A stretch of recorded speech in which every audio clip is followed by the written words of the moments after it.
C'est fait. Nos amis les Africains se sont entendus. Ils sont tombés d'accord pour faire ce que le grand Manitou Blanc leur a imposé. Gianni Infantino peut se réjouir.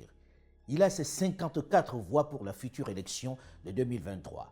Sa stratégie a été efficace. Il a fait très fort, puisque contrairement à Berlin, où les Africains n'étaient pas présents en 1985 pour le partage du continent, ce sont eux-mêmes, les Africains, qui ont tendu les mains cette fois pour qu'on leur passe les menottes. Ce à quoi on vient d'assister doit nous interpeller à plusieurs titres.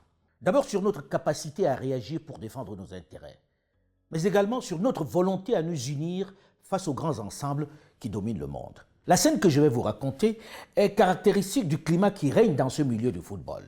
Il y a quelques jours, devant les manœuvres de la FIFA qui a clairement choisi ses candidats, les deux d'Afrique de l'Ouest, jusque-là indépendants, qui se sont rendus compte que s'ils ne se mettent pas ensemble, ils vont se faire battre à plate couture, se retrouve à Dakar au Sénégal. Jacques Anoma, qui a reçu le feu vert de son président Alassane Dramane Ouattara pour être candidat à la présidence de la CAF, effectue le déplacement à Dakar pour discuter avec Augustin Senghor, le président de la Fédération sénégalaise de football.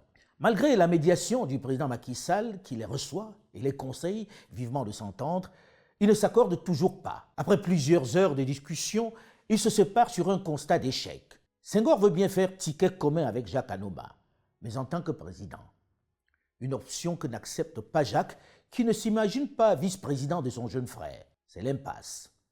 Et dans la foulée, comme dans la fable de La Fontaine, arrive un troisième larron qui saisit Maître Ali Boron. Il les invite gentiment à Rabat au Maroc, sous prétexte d'une concertation pour favoriser l'émergence d'une candidature unique pour l'Afrique francophone.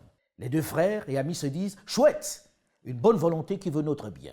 Encore des naïfs qui croient en l'amour des autres. Ils n'imaginent pas ce qui les attend dans la capitale chérifienne. Le Suédois Mattias Grafström, l'homme de main de Gianni Infantino, son assistant principal, dépêché par le patron du football mondial, est venu pour une toute autre réunion. Pas celle de la concertation. Il n'en sera d'ailleurs jamais question. Il est venu pour les mettre d'accord sur le plan échafaudé par son patron à lui. Il a décidé que Patrice Motsepe, le Sud-Africain, sera le président. Il aura pour premier vice-président Augustin Senghor, qui visiblement n'était pas dans la confidence. Et pour second vice-président, le Mauritanien Ahmed Yahya. Exit Jacques Anoma, le moins subordonné, le plus critique des méthodes de Gianni Infantino, qui a passé sa journée à attendre à l'hôtel une conciliation qui n'aura jamais lieu. La messe est dite, circulez, il n'y a rien à voir. Les élections du 12 mars prochain ne seront donc qu'une parodie, puisque les jeux sont déjà faits. Elles ressembleront tout simplement aux nombreux scrutins qui ont cours dans nos États où le vainqueur est connu à l'avance. Mais on fait semblant de nous faire participer au choix du président avec des goodies, des pancartes et des t-shirts. Les patrons des fédérations n'ont plus qu'à entériner le choix de Gianni Infantino qui aime tant l'Afrique et qui veut sauver le football africain. Quel amour! Mais alors quelle magnanimité! À la vérité, ce n'est pas que le candidat Patrice Motsepe soit potentiellement un mauvais président. Non, non, il ne faut pas s'y tromper. Il est un grand homme d'affaires qui tapera certainement moins dans la caisse que les nécessités qui viennent d'être virées du navire. Il détient une grosse fortune, a une personnalité plus affirmée et une stature plus respectable. La seule interrogation porte sur sa disponibilité pour alléger ce mammouth et pour le restructurer. C'est du plein temps, mais il est assurément le meilleur choix pour l'instant.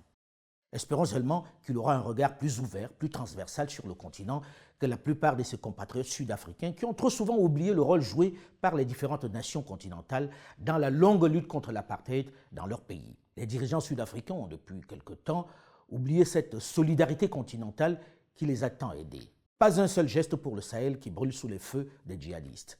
Mais ceci n'était qu'une parenthèse. Important, c'est vrai, mais refermons-la. Revenons au football qui nous intéresse. J'allais dire à la politique du football puisqu'il n'est question que de politique. Ce qui n'est pas acceptable dans la désignation du président de la CAF, encore une fois, c'est la manière dont il est imposé par Gianni Infantino. Une façon de faire qui est même de nature à écorner l'image de Patrice Motsepe, qui est pourtant un important homme d'affaires. Se laisser ainsi cornaquer à quelque chose d'indécent et d'insultant. Ok, la messe est dite. Et le 12 mars, on procédera à la rituelle séance de comédie avec des présidents de fédérations tous aux ordres. Et si cet événement, cette tragique comédie à laquelle on assiste, nous servait pour le futur? Et si l'on partait de là pour construire, pour monter tout là-haut, tout en haut? Le président Nelson Mandela disait « Je ne perds jamais. Soit je gagne, soit j'apprends ». Comment apprendre de cet échec, de cette expérience humiliante pour l'Afrique? Je pense que mon discours cette fois-ci s'adresse essentiellement aux plus jeunes, à une jeunesse décomplexée, à une jeunesse qui ne pense pas que Dieu est blanc, à une jeunesse qui ne se plie pas systématiquement devant le blanc, à une jeunesse qui croit en elle et qui veut en finir avec cette relation biaisée entretenue par leurs aînés qui ont visiblement atteint leur plafond de verre, à une jeunesse dont le logiciel est permanemment en train de se mettre à jour. Installer un Africain à la tête de la FIFA. Sky is the limit. Un président de la FIFA, enfant d'Afrique. Mais comment ça?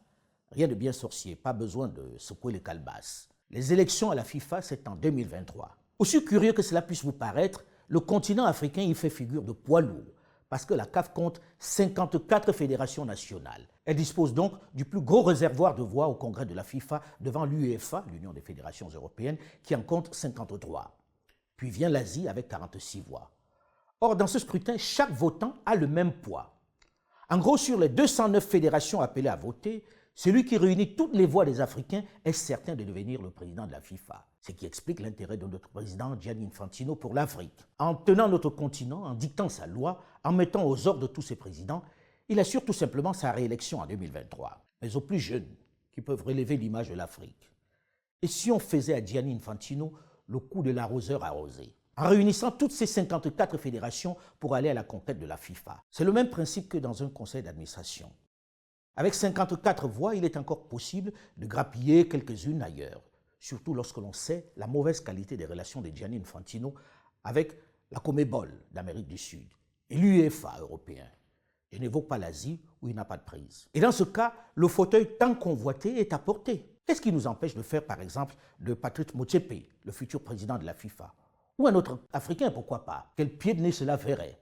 Cela imposerait au moins du respect, ce dont on a besoin. C'est sûr, nous aurons affaire cette fois-là à quelqu'un qui ne nous aime pas seulement pour notre poids électoral. Mais pour cela, il faut que nous ayons confiance en nous et que nous comprenions que unis, nous sommes le cœur du monde. L'Afrique sera regardée différemment si elle a conscience de sa force et de sa position. Pour mettre fin à ce cycle de mépris qui donne l'opportunité à tout occidental en position de pouvoir de nous traiter comme du bétail, il faut que la nouvelle génération prenne les commandes avec les mêmes armes.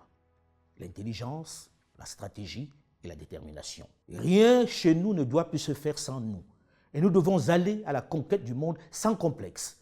C'est un combat à mort pour notre dignité. Cette chaîne YouTube naissante à laquelle je vous invite à vous abonner se fera l'écho de ma pensée et de ma contribution, sans concession et sans condescendance.